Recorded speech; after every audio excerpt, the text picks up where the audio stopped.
Good afternoon. एक बार फिर आपका स्वागत है ग्लोबल ई टेक के अंदर। मैं हूं अरविंद सर। हम लोगों ने सीटी के बारे में या किसी भी मुद्दे पे हमें चर्चा करनी होती है क्योंकि आजकल सबसे बड़ा मुद्दा सीटी चल रहा है। सीटी के बारे में मैंने 2 वीडियो बनाए हैं, सीटी स्नातक लेवल और 10+2।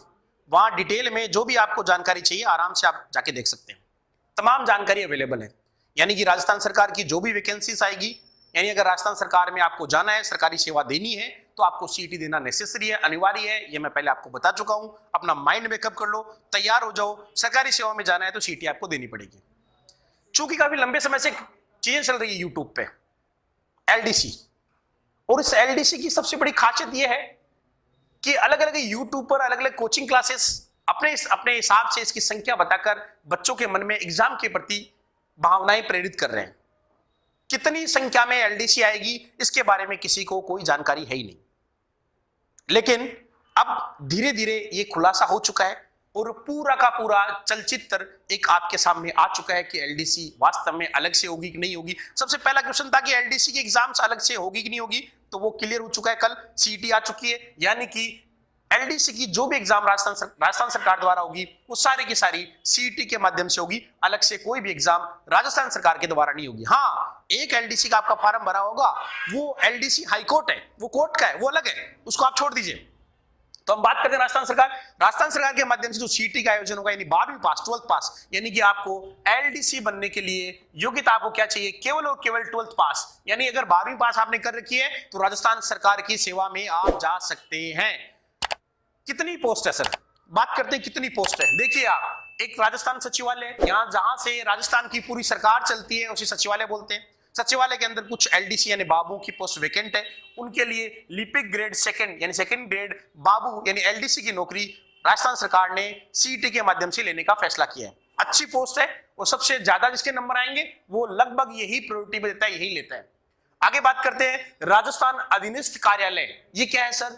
ये जितने भी राजस्थान सरकार के कार्यालय हैं, चाहे आप कोई तहसील कार्यालय मान लो, जिला परिषद का कार्यालय मान लो, या शिक्षा विभाग मान लो, या कहीं पे भी जितने भी राजस्थान सरकारी कार्यालय है, उसमें एलडीसी यानी बाबू की जो पोस्ट वैकेंट है वो इसके माध्यम से भरी जाएगी। और एट लास्ट आरपीएससी, सब जानते हैं, जो आरएस के एग्जाम कंडक्ट करवाती है, जो second grade teachers, third grade जो सेकंड ग्रेड टीचर्स या फिर फर्स्ट ग्रेड टीचर्स या कॉलेज लेक्चरर या जो अच्छे अच्छे एग्जाम्स कंडक्ट करवाती है, वो आरपीएससी जिसका कार्यालय अजमेर है, उसके अंदर जितने भी बाबुओं की एलडीसी की जरूरत होगी वो सीटी के माध्यम से कंप्लीट की जाएगी। अब कितनी कितनी पोस्ट है? हो सकता है ये कम संख्या में हो सकता है ये कम संख्या में हो। तमाम नंबर जो बाहर फिगर जारी हो रहे हैं वो फर्जी है, अभी किसी को पता नहीं है, लेकिन ये तय है कि कुछ 100 की संख्याओं में, 100 की संख्या में, हजारों में नहीं होंगे, ये पोस्ट होगी। लेकिन जो ये पोस्ट है ये निश्चित तौर पर कई हजारों में होगी। बाहर मार्केट में कोई बोल रहा है 17,000 एलडीसी, कोई बोल रहा है 14,000 एलडीसी, कोई बोल रहा है 12,000 एलडीसी।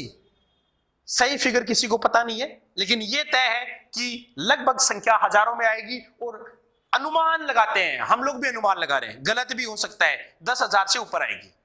यह एक अनुमान है क्योंकि जहां जहां से देखते हैं कि सरकार का अंतिम वर्ष है, अगले साल चुनाव होंगे, ये सरकार जाती जाती लास्ट वैकेंसी है, सरकार चाहती है कि मैं ये वैकेंसी करवाकर कुछ छात्रों को नौकरियों पे लगाकर फिर चुनाव में जाऊं, तो ये संख्या 10,000 से ऊपर होगी, ऐसा हमारा मानना है। अगर ये 10,000 से ऊपर होगी तो सीटी में वैकेंसी कितनी होगी? 12th पास में, वहां भी ये मान के चलो 20,000 से ऊपर पदों की सीटी होगी, यानी सरकारी सर्विस में 20,000 से ऊपर जाने वाले हैं। हम लोग एलडीसी पे ही बात कर रहे थे, तो ये मान के चलो कि एलडीसी अगर आपको बनना है तो आपको सबसे पहले सीटी 12th पास देनी होगी। सिलेबस मैंने आपको बता चुका हूं, नीचे वीडियो दिया हुआ है, उस पर क्लिक करके पूरा देख लेना क्या क्या सिलेबस है।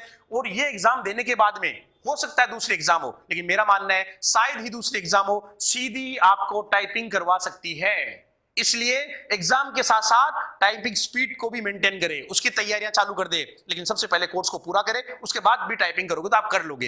एलडीसी के बारे में जो भी मन में भ्रांति है उनका सभी का क्वेश्चन का आंसर देने का मैंने प्रयास किया था। फिर भी कोई क्वेश्चन अगर आपका रह जाता है, हमारे चैनल पे आके दोबारा से आप पूछ सकते हो, हम 100% आपको उत्तर देने का पूरी तरह से प्रयास करेंगे। धन्यवाद, एक बार फिर से धन्यवाद।